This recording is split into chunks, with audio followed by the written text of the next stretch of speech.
नमस्कार दोस्तों, ट्रिकी जी के आर्मी क्लासेस में आप लोगों का स्वागत है। बहुत दिनों बाद हम आए हैं चैनल पर। आज आप लोगों के लिए संविधान के विषय में बात करेंगे और कोशिश करेंगे कि आगे रोज पर डे आपको वीडियो मिलता रहे। आइए बात करते हैं संविधान के भाग यानी कॉन्स्टिट्यूशन पार्ट 5 में अनुच्छेद 76 के अंतर्गत भारत में महान्यायवादी अटॉर्नी जनरल के पद का सृजन किया गया। यानी संविधान के अगर भाग 5 की बात करें तो उसमें जो महान्यायवादी अटॉर्नी जनरल है उसका पद है, सेक्शन 76 के तहत इस पद का पूरा विवरण दिया गया है कि महान्यायवादी का कार्य क्या होता है।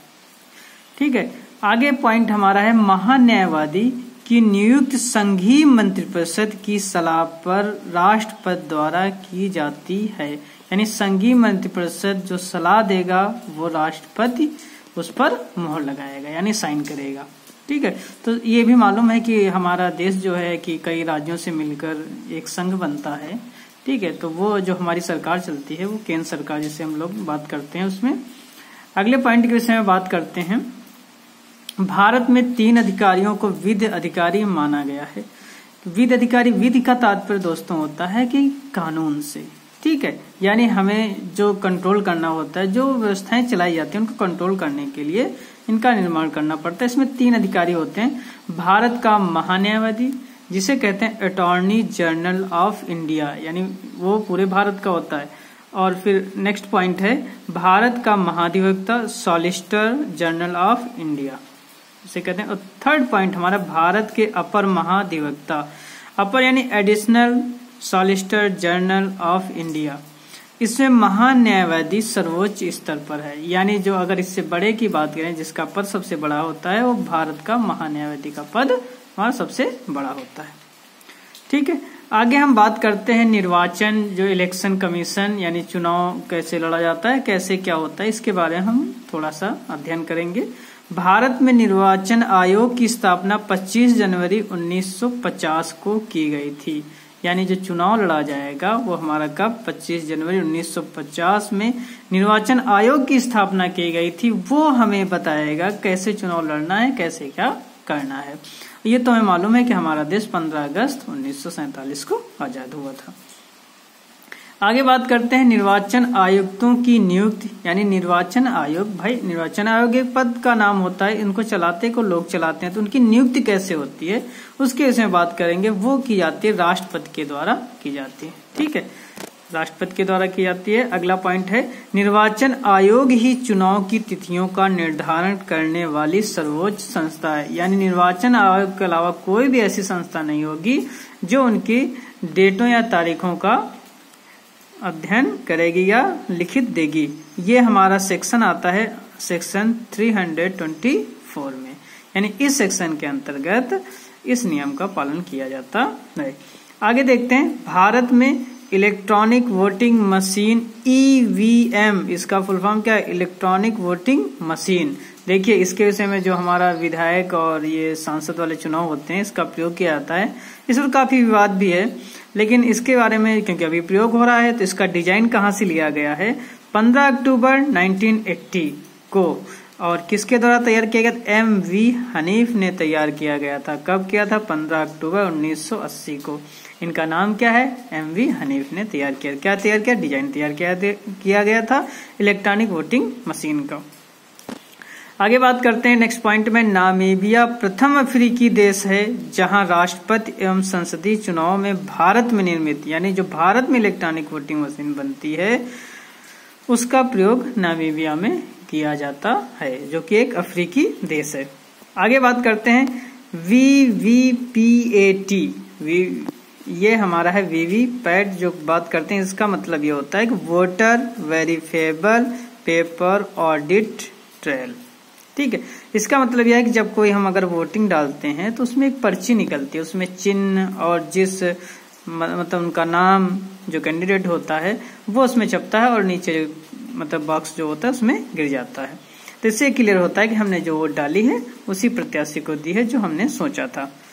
वीवीपैट मतदाता को EVM से मतदान प्रणाली में पुष्टि कन्फर्मेशन प्रदान करने की प्रक्रिया है। यानी कहने का मतलब वह हो जो पर्ची निकलती है उसी से कंफर्म हो जाता है कि हमने जिसको वोट डाली उसी को वोट गई है। आगे बात करते हैं, चुनाव में सभी वोट डालने जाते हैं तो उंगली पर एक स्याही लगाई जाती है और स्याही होती है सिल्वर नाइट्रेट की। अब सिल्वर नाइट्रेट जो होता है वो हमारा नमक से क्रिया करके सिल्वर क्लोराइड बनाता है जो कि जल में अविलय है, क्योंकि अगर पानी से अगर उसे छुटाना भी चाहें तो हम छुटा नहीं सकते हैं, वो स्याही काफी जम जाती है, सभी लोगों को मालूम है।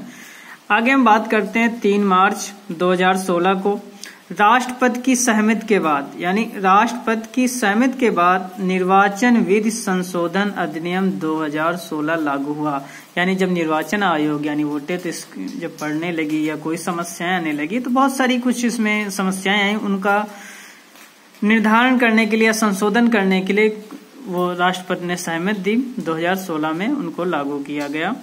उनमें अब आगे हम बात करते हैं चुनाव के आदर्श आचार संहिता यानी मॉडल कोड ऑफ कंडक्ट, यानी आदर्श आचार संहिता सबको मालूम है कि जो कि चुनाव से 6 महीना पहले लागू हो जाती है। इसका उद्देश्य ये होता है कि सभी प्रत्याशियों को समान अवसर प्रदान करना, यानी किसी के प्रति किसी प्रकार का मतलब कोई लाभ ना प्राप्त हो, और जो सत्ताधारी यानी जो पार्टी उस वक्त सरकार में होती है उसको कोई अन्य लाभ प्राप्त ना हो, ये मतलब आचार संहिता का मेन उद्देश्य होता है।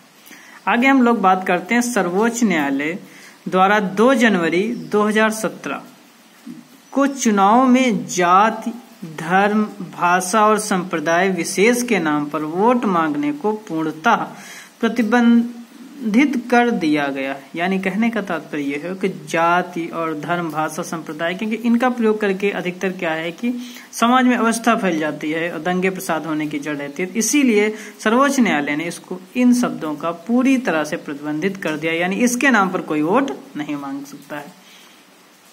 आगे इसी चुनाव में यह हुआ कि एक नोटा का प्रयोग किया गया। नोटा का प्रयोग का तात्पर्य होता है दोस्तों कि मतलब कि अगर कैंडिडेट जो खड़े हुए हैं उनसे आप संतुष्ट नहीं है, उनके मतलब कि कैरेक्टर से या उनके करियर से संतुष्ट नहीं है, तो आप नोटा का प्रयोग कर सकते हैं। उसके लिए भी निर्वाचन आयोग ने बनाया है। नोटा का प्रयोग करने वाला सर्वप्रथम हमारा राज्य छत्तीसगढ़, जिसकी राजधानी है रायपुर।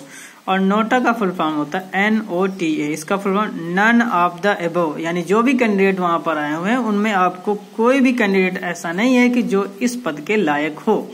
नोटा का तात्पर्य यही होता है।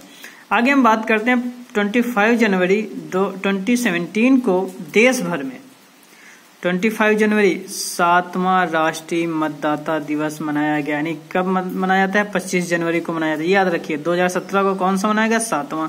तो यानी ये याद रख सकते हैं कि 25 जनवरी को राष्ट्रीय मतदाता दिवस मनाया जाता है। 2017 को जो मनाया गया इसका मुख्य उद्देश्य या मुख्य विषय था युवा और भावी मतदाताओं का सशक्तिकरण। यानी युवा और भावी जो मतदाता हैं उनको इसमें बढ़ चढ़ के हिस्सा लेना चाहिए। आगे हम बात करते हैं कॉन्स्टिट्यूशन के सेक्शन 326 में संशोधन कर मतदान की न्यूनतम आयु 21 वर्ष से हटाकर 18 वर्ष कर दी गई है ना। ये 326 में क्या है, पहले क्या था 21 वर्ष थी है ना, अब कितनी कर दी गई? 18 वर्ष कर दी गई है ना। तो पहले कितनी थी? 21 वर्ष थी। अब इस एक्ट के तहत अब मतदान की उम्र 18 वर्ष कर दी, यानी 18 वर्ष यदि आपकी उम्र है तो आप वोट डाल सकते हैं। आगे हम बात करते हैं देश की प्रथम महिला मुख्य चुनाव आयुक्त। हम बात कर रहे हैं देश की प्रथम महिला मुख्य चुनाव आयुक्त श्रीमती VM रमा देवी, जो कि एक कार्यवाहक थी, पूर्णतः नहीं थी, कार्यवाहक थी। और देश के प्रथम मुस्लिम मुख्य चुनाव आयुक्त डॉक्टर शाहबुद्दीन याकूब कुरैशी थे।